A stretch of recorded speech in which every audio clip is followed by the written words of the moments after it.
Hi there. If I ask you what you know about the Exodus story of the Hebrews escaping Egypt more than 3,000 years ago, what do you have in mind?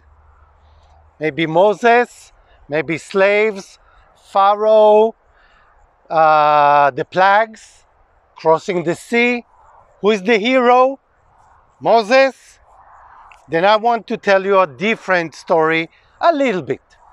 It's about leadership. Who is the leader? Moses? Let's have a look. So the story goes like this. Moses is born and forget about this. The story begins when God hears that, oh, someone is crying down there. And he sees the people, the Hebrew, how they suffer and how much they cry. Then he remembers that, oh my God, I forgot that some years ago I promised Abraham and Jacob and Yitzchak, Isaac, the promised land. I told them that their descendant will own the promised land. I promised. This is why it's a promised land. So what he does, he finds a person, Moses, and he says to Moses, he doesn't ask him, he says to Moses, I want you to do a job for me. And Moses says, well, but, I cannot speak so good. So God says, don't worry, I will tell you what to say. Then he said, but even if you tell me what to say, my mouth is slow. I cannot speak. Don't worry, I will give you Aaron to speak in your instead of you. So Aaron will be your mouth, and for Aaron you will be God. You will speak what I tell you. You go to Pharaoh. He says, but why should Pharaoh believe me? Well, what do you mean? Because I'm God. Okay, okay. And after that, you go to the Hebrew people and you tell them that now we need to leave Egypt and go to the promised land. He says, well, why should they believe me? And again, God says, because I'm God. What do you mean? I told you. Well,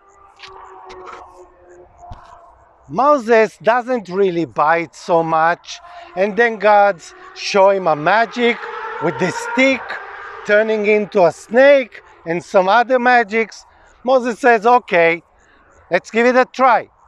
But before this, God also tell him, look, it's not going to be so easy, and I'm going to make Pharaoh heart very hard, so he's not going to let you go so fast.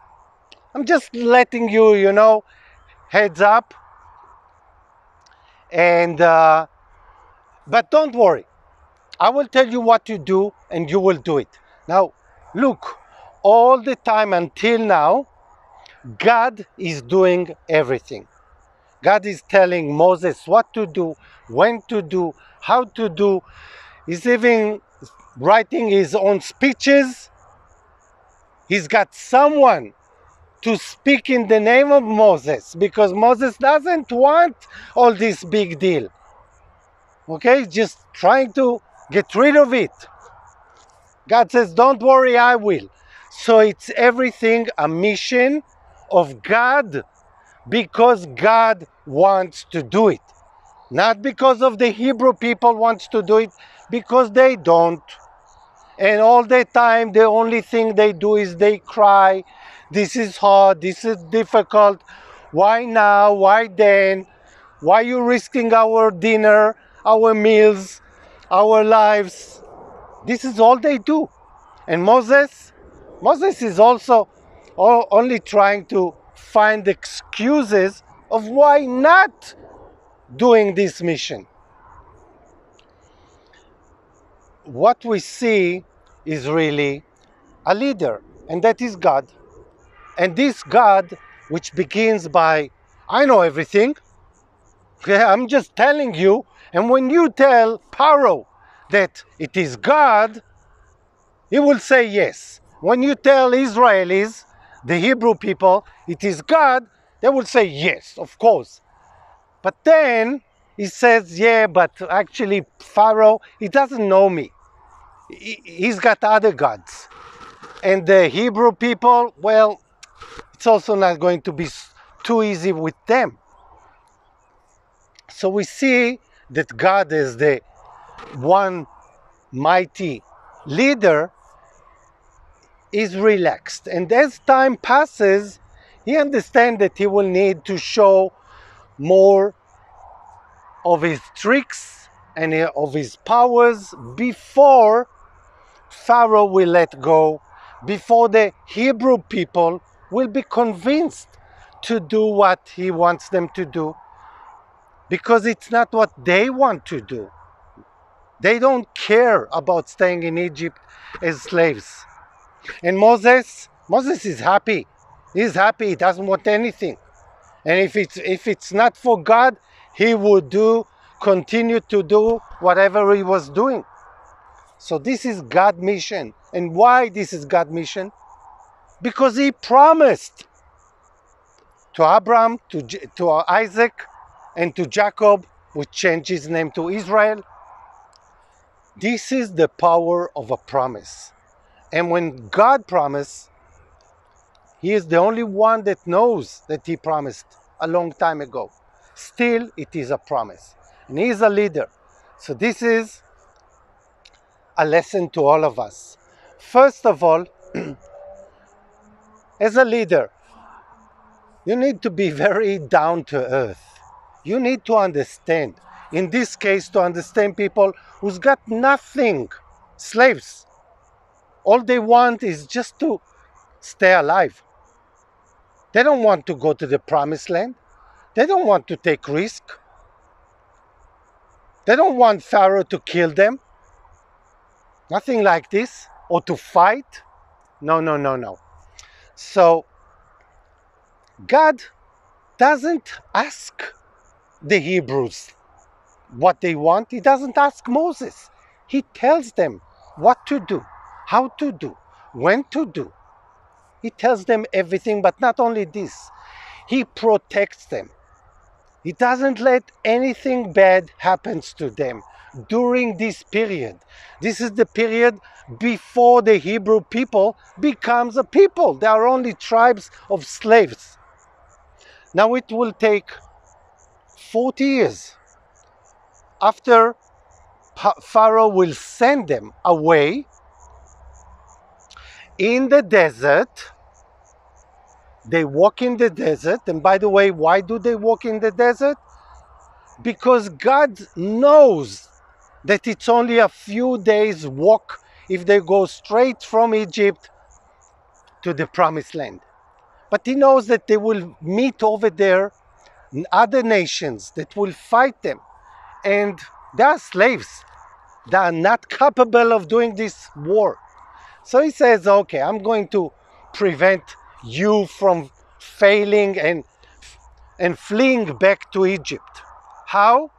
I will take you the long tour all the way in the desert until you get to the promised land. And when you get to the promised land, it's not going to be you. It's going to be your sons who are born free. They will be able to fight and to get what they deserve. My promised land to your fathers. This is for us leaders. We have hundreds of millions of smallhold farmers. They are poor. Their set of mind is not very different from that of the Hebrew slaves more than 3,000 years ago. What they want is just a meal. What they want is not to take any risk. We should understand this. We should not demand from them what they cannot provide. Their children will be able to do more, but not them. It is our task, just like in the Exodus story, to know what we need to do as their leaders, to tell them what to do, to take care of them like a mother who is taking care of a baby. When that baby grows up, it's different, but not at the very beginning. This is our part. So let's not mix it. Now that we have poor smallholders, our mission as leaders is one: to take them from poverty to prosperity, which is very much like from slavery to freedom. Slavery, poverty, freedom, prosperity. It goes together. And this is what we should do today with the millions of smallhold farmers. Now, we don't have God to do all kind of tricks for us today. We didn't see him for a while, but we do have the blueprint of the story. We know what happens. We know what we should do because we have the blueprint. And this is where everybody gets in the picture, and we should be the leaders. This is our task. It's a big one. But think of it, how challenging and how rewarding it is, like nothing before. So, what I wish for you is lead your people to better future, from poverty to prosperity, from slavery of the poverty to the freedom of prosperity. Bless you.